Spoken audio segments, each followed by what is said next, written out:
Now joining us, Democratic Congressman Mike Quigley of Illinois. Congressman, thanks so much for joining us. First of all, what do you make of the president's decision to escalate his trade war once again? Do you see any chance for an off-ramp before this gets a whole lot worse? I don't see it coming from the President of the United States. You talk about a very strange world we live in. I'm, the liberal Democrat from Chicago, agreeing with headlines from the Wall Street Journal, the dumbest trade war in history. Very concerned, as are my constituents, with extraordinary cost increases, a recession, and the volatility in the markets that create uncertainty and great economic peril for our country.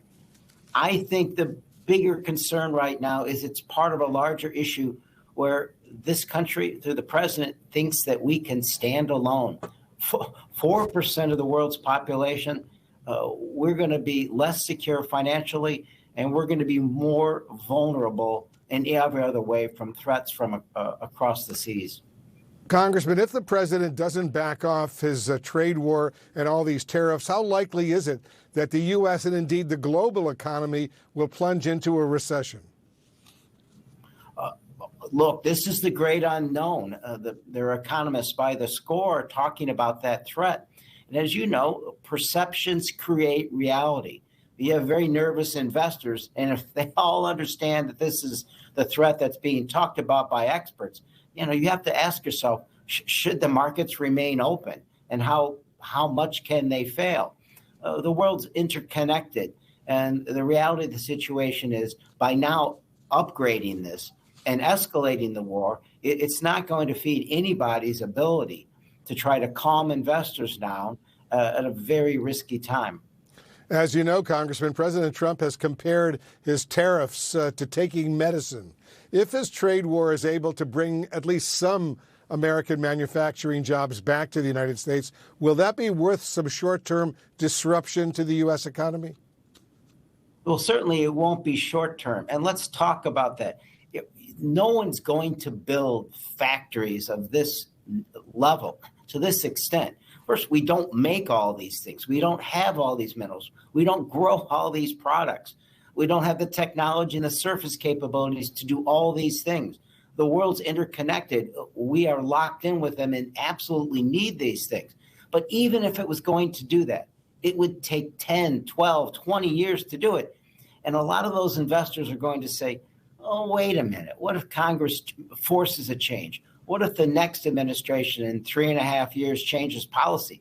We're not going to risk all this investment if we could lose it right away. So it's far more likely that it's going to create that danger. And I do want to say, you have to couple this with the fact that we've told NATO that they're on their own, that we've gotten rid of soft power, USAID. We've abandoned helping Ukraine. I have real concerns about that in the future at a critical time in the war. We're basically telling them we're not going to help any of you. We are safer when we have friends, that people who will help us in a conflict, who will share intel information with us. When you watch all this happening, you have to ask yourself, does our country have friends anymore? Who are they? Do you see long-lasting damage to U.S. credibility, Congressman, even if President Trump backs away from his trade war? So why would they have any faith in us? Why would they have any trust in us? Combine it with everything else that's going on. This is a president that tomorrow could change his mind, go back and forth, 6 months to a year. Who would have the commitments to trust us in that vein?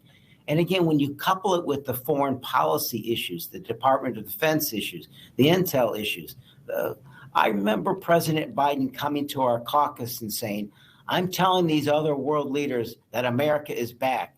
And he said that the response was, yeah, but for how long? The world is watching our country whipsaw back and forth on broad policy issues. Beyond this president, why would they trust us 2 years from now, 4 years from now, when they see such polarization and such volatility? It's a great concern that President Trump started in his first term and we're living with now.